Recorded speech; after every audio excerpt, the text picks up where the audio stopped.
क्या भारत को मिलने जा रहा है वीटो पावर? क्या भारत को यूएनएससी में परमानेंट सीट मिलेगी? देखेंगे आज। नमस्ते। तो कुछ महीने पहले बात घूम रही थी कि भारत को यूएन काउंसिल में परमानेंट सीट मिलने वाली है, पर मैं आपको बता दूं कि ये बात इतनी आसान नहीं है। यूएन में टोटल 15 मेंबर्स है, जिनमें से सिर्फ 5 ही मेंबर्स परमानेंट है और बचे हुए 10 नॉन परमानेंट मेंबर्स है। जो 5 परमानेंट मेंबर्स है वो है रशिया, चीन, फ्रांस, यूके और यूएसए। ये जो 5 परमानेंट मेंबर्स है इनके पास वीटो पावर भी होती है।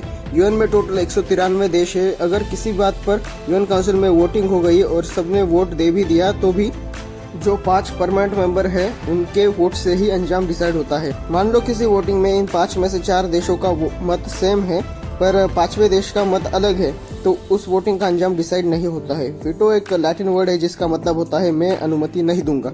बेसिकली क्या होता था कि प्राचीन रोम में अधिकारी इस वीटो का यूज करते थे और राजा का कोई ऑर्डर इनको पसंद नहीं आता तो वो वीटो पावर का यूज करके उस आदेश को मानने से मना कर देते थे। तो वही सेम कॉन्सेप्ट मतलब आज का वीटो है। फर्क सिर्फ इतना है कि राजा मतलब यूएन काउंसिल और अधिकारी मतलब देश, जो कि सिर्फ 5 है परमानेंट वाले।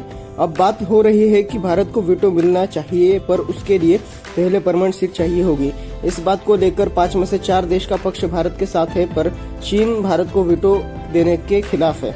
भारत को वीटो मिल गया तो भारत चीन के लिए और परेशानियां खड़ी करेगा।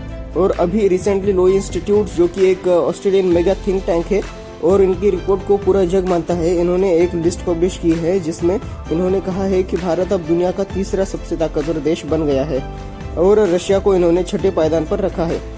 इस लिस्ट में यूके और France top 27 most powerful countries में भी नहीं आते।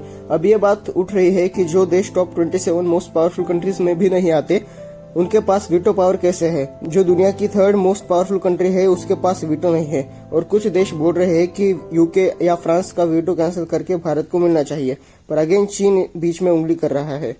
अब देखना ये है कि भारत को यूएनएससी में परमानेंट सीट के साथ वीटो पावर मिलेगी या नहीं। आप क्या कहते हैं इस बारे में कमेंट में बताइए। और आप अब तक वीडियो देख रहे हो तो वीडियो कैसा लगा वो भी बताइए और चैनल को सब्सक्राइब करें। ऐसे कंटेंट देखने के लिए वीडियो लाइक कीजिए और मैं आपसे मिलता हूं अगले एपिसोड में। धन्यवाद। जय हिंद, जय भारत।